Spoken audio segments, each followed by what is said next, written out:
Сәлеметсіздер ме, құрметті 7 сынып білім алушылары.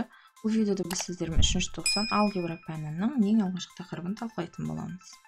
Жалпы біз алгебрадан жаңа бөлім қысқаша көбейту формулалары бөлімін бастайтын боламыз. Жалпы қысқаша көбейту формулалары жетеу, оның ең алғашқысы екі өрнектің квадраттары айырымы формуласы деп аталады. Бұл жердегі айтылған екі өрнек А және Б өрнектері. А бірінші өрнек, ал Б екінші өрнек. Ал жалпы біз үйренетін формула екі өрнектің квадраттарының айырымы формуласы. Бұл бізде формуламыздың сол жағы, енді оң жағын қорытып шығарайық. Ол үшін бір қарапайым мысал қарастырайық. Мысалы, бөлменің алғашқы өлшемдері ұзындығы мен ені бірдей, А-ға тең квадрат түрінде еді. Уақыт өте, ол бөлменің өлшемдерін өзгертіп, яғни қандай да бір Б ұзындыққа енін ұзартып, ал ұзындығын дәл сол Б ұзындыққа қысқартты деп алайық. Жаңа бөлмені қоршап қояйық. Енді бұл жерде сұрақ туындайды. Жаңа бөлменің ауданы қандай деген. Бастапқы кездегі бөлменің ауданын S1 деп алатын болсақ, ол квадрат пішіндес еді.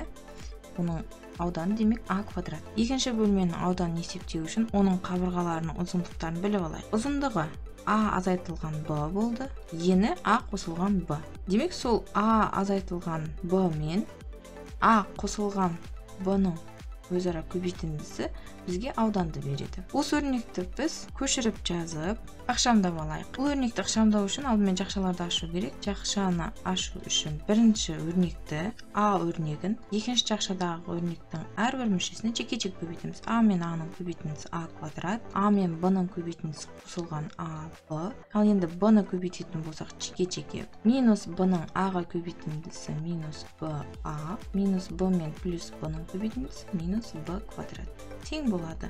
Бұл жерде қарайтын болсаңыздар, қосылған А Б мен азайтылған Б А екеуінің көбейтіндісі бір мәнді береді және таңбалары қарама-қарсы, демек өзара жойылып кетеді. Ықшамдаған кезде бізде А квадрат азайтылған Б квадрат түріне келеді. Демек ауданы А квадрат азайтылған Б квадрат. Бұл бізде екінші бөлменің ауданының өрнек түріндегісі дәл біз үйреніп жатқан формуланың сол жағына ұқсайды. Демек, формуланың өрнектерінің көбейтіндісі А азайтылған Б, А қосылған Б өрнектерінің көбейтіндісі біздің формуламыздың оң жағы. Жалпы енді мұқият тыңдаңыздар, формуламыздың дұрыс оқылуы екі өрнектің квадраттарының айырымы дәл осы екі өрнектің айырымы мен қосындысының көбейтіндісіне тең. Ары қарай мысалдар қарастырайық. Ол үшін алдымен формуламызды еске түсіріп көшіріп жазып алайық жоғары жаққа. Екі өрнектің квадраттарының айырымы осы өрнектердің қосындысы мен айырымының өзара көбейтіндісіне тең. Есеп шығарып бастайық. Бірінші есепті қарайтын болсақ, формуламыздың оң жағымен сәйкес келеді. Демек, формуламыздың сол жағын түрлендіріп жазып қоямыз. Есеп аяқталды. Келесі мысалда да тура солай. 7-1 дегеніміз А орнында, X дегеніміз Б орнында тұр. Демек, 7-1-дің квадраты азайтылған X квадрат. Енді бұл жерде 7-1-дің квадратын есептеп жазып қояйық. 49-дан 1 азайтылған X квадрат. Есеп аяқталды. Келесі мысалға қарайтын болсақ, 3-1X А, 3Y Б болып тұр. Алайда мына жерде екеуінің өзара орындары ауысып кеткен. Қосындылардың орнын ауыстырып формуламыздың оң жағымен бірдей етіп жазып алайық. Қосындылардың орындары ауысқанымен қосындының мәні өзгермейді. Бұл қасиетті біз 5 сыныпта үйренгенбіз. Қайталап еске түсіріп алыңыздар. Формуламыздың оң жағына салыстырған кезде бірдей болды. Бұл жердегі А дегеніміз 3-1X, оны квадраттаймыз. Азайтылған Б дегеніміз 3Y, оны да квадраттаймыз. Енді есептеп жазып қояйық. Жақшаның сыртында тұрған квадрат 3-1-ге де, X-ке де қатысты. 3-1-дің квадраты 9-дан 1. X-тің квадрат, X квадрат, азайтылған 3-тің квадраты 9, Y-тің квадрат, Y квадрат. Есеп аяқталды. Келесі мысал басқа түспен тұр, демек шығарылуы жалпы бастапқы 3 есептен өзгеше. Енді бұл жерде қараңыздар, бізде формуламыздың сол жағымен салыстырған кезде ұқсайды, алайда 49-ды біз енді 7-ның квадрат деп жазып алсақ бірдей болады. Көбейткішектеп жазып қояйық онда. А азайтылған 7 болады бірінші жақшамыз, екінші жақшамыз А қосылған 7 болады. Есеп аяқталды. Келесі мысалда дәл солай. 2/156 дегеніміз ондық бөлшек, оның квадраты. Оны квадрат түрінде жазатын болсақ 6-тан 1, x квадрат азайтылған. 361 дегеніміз 19-дың, 225 дегеніміз 15-тің квадраты. Квадрат жақша сыртына жазайық. Енді формуламыздың сол жағымен бірдей болды. Алттан 1x азайтылған. Азайтылған 19-дан 15. Бұл бірінші жақшамыз. Екінші жақша қосынды түрінде болады. Сонымен есеп аяқталды.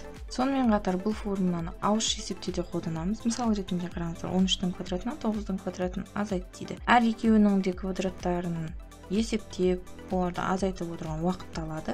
Формуланы қолданып, екі жақшаға жіктеп алатын болсақ, 13 пен 9-дың айырмасы 13 пен 9-дың қосындысы түрінде болады. Енді есептейік. 13-тен 9-ды азайттық. 4 қосқан кезде 22. Көбейту өте оңай, 88. Есеп аяқталды. Келесі жағдай. Бұл енді 103 пен 97-ні көбейт дейді. Ауызша баған түрінде көбейту өте көп уақыт алады. Ал енді мен бұл есепті түрлендіріп, 103 санын 100 бен 3-тің қосындысы, ал 97 саны 100 бен 3-тің айырмасы деп жазатын болсам, формулаға келеді. Қолданатын болсақ, 100-дің квадратынан 3-тің квадратын азайт түрінде жазылады. 100-дің квадраты біз білеміз. 100-дің артында 2 0 болса, квадраттаған кезде ол еселенеді, 4 болады. 3-тің квадраты болса 9. 10 мыңнан 9-ды азайтын болса, 9991-ге тең болады. Есеп аяқталды. Осы формуламызды қолданып, теңдеулерде шығарып көрейікші. Мысалы, x квадрат азайтылған 16 тең 0 дейді. Бұны мен формулаға сәйкес x квадрат азайтылған 4 квадрат деп жазатын болсам, қолдануға мүмкіндік береді. Демек, оны мен көбейткішке жіктеп, x пен 4-тің азайтқандағы, x пен 4-ті қосқандағы көбейтіндім 0-ге тең деп жазатын болсам, бұл жерде екі жақша жеке-жеке 0-ге теңестіріп жазып алсақ болады. Осы жерде менде x тең 4 және x тең -4 деген жауаптар шығады. Бірінші теңдеуімнің жауабын жазатын болсам, бұл жерден қараңыздар. Екі жауап шықты. Индексіне x1 және x2 деп жазып қоямын. Осы уақытқа дейін сіздер үйренген теңдеулерде тек қана бір түбір шығатын еді. Бұл теңдеудің ерекшелігі екі түбірі бар. Алдағы уақытта енді естеріңізде болсын. Теңдеуде ең үлкен дәреже неше болатын болса, мысалы біздің теңдеуде 2-ге тең, сонша түбірі болады. Сонымен біздің теңдеудің жауаптары -4 пен 4-ге тең. Келесі теңдеу. Бұл жерде 3,124 санын, қандай да бір санның квадрат түрінде жазуымыз керек. Ол сан бізде 1,8.